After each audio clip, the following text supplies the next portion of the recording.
Hey guys, so I've shown this choke series in on YouTube where it's like a three-piece lapel choke series where we talk about the lapel cross choke, lapel baseball choke, and there's like the lapel Brabo choke.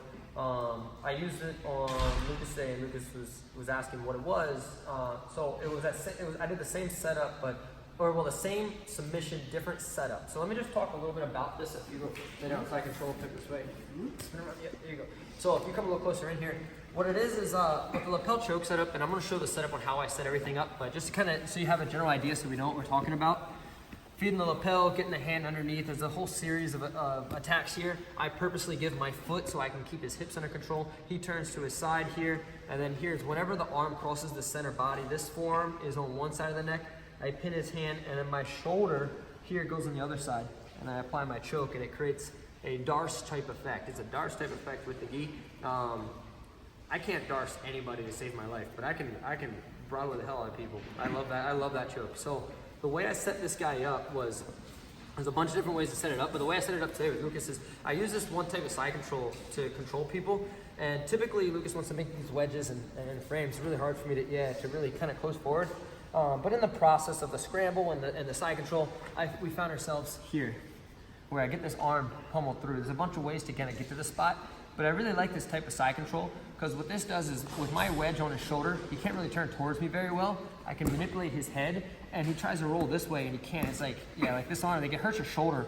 Like a lot of guys, I've had guys that like to lift weights a lot, like tap just by this like compression here on their shoulder. It doesn't feel too good. And there's a lot of like there's some neck cranks you can kind of hit here, but we keep things simple with the choke. So this is the position here. I think how we ended up getting to it was like, we were like this, and then I found myself here, and then I circled my hand back around is how I think we ended up at getting to it. And then so what I did is like I was kind of controlling him, and I was just I stay here a little bit. I like to keep my hand kind of always like either my elbow or my hand next to his hip. So when he's trying to shrimp away and he's trying to do things, this kind of allows me to kind of keep his hips a little in close, opposed to just being here where he can shrimp away very big. And now there's a lot of extra room that he can make. So I'm always trying to keep his hips like in close to me. So I was here and I was kind of thinking, I was like, all right, what can I go for? So I started pulling this lapel out, and I fed the lapel.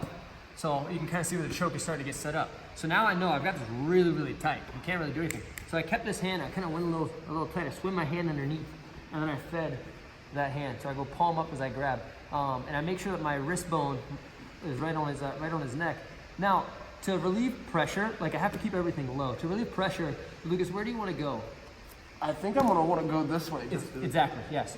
Because if you try to go the other way, go ahead. Yeah, I'm just going into my own pain. Yeah, it hurts. It goes into his own pain. So they're going to turn to their side.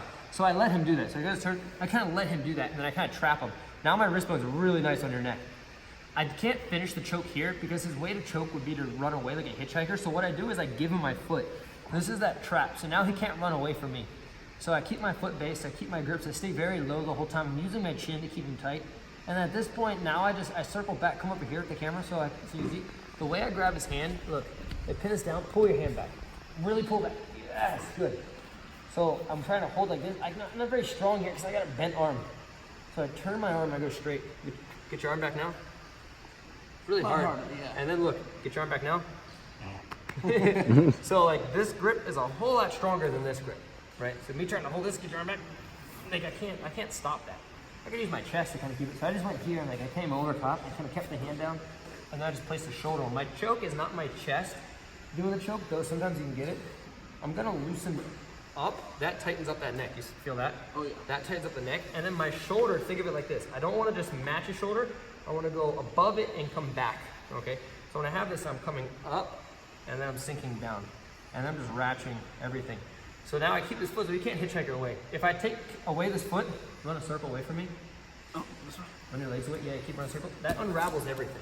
Okay, so that's why like when I'm setting it up, I'm trying to trap this near leg. So when I'm here, like we were kind of here, we're playing, he was pushing, I was like, boom, I shoot the arm through, I trap, right? My hands are always basing, so he's trying to square back up with me, go ahead. I'm like, yeah, exactly. See how like, now we came up to that trap? I pulled the lapel out, fed it, I'm like, all right, cool, go ahead and move around a little bit. So he's just kind of playing, I'm like, yeah, it's tough. And when they have energy, I don't attack, I wait for them to get tired out, keep moving around a little bit. Yeah, tight. I keep the hand through, keep moving around a little bit. Keep moving around, you got it. Okay, so knee comes in. All right. Try to find foot in this. Got his foot now, keep moving around. He feels getting tighter now. Look, he's trying to address my foot. Keep moving around. And then, yeah, and then it's too late. So that like, first off, that side control is like super powerful. I'll use that to set up a lot of arm bars. And then I just used it today to set up that little lapel choke as well. So, enjoy, guys.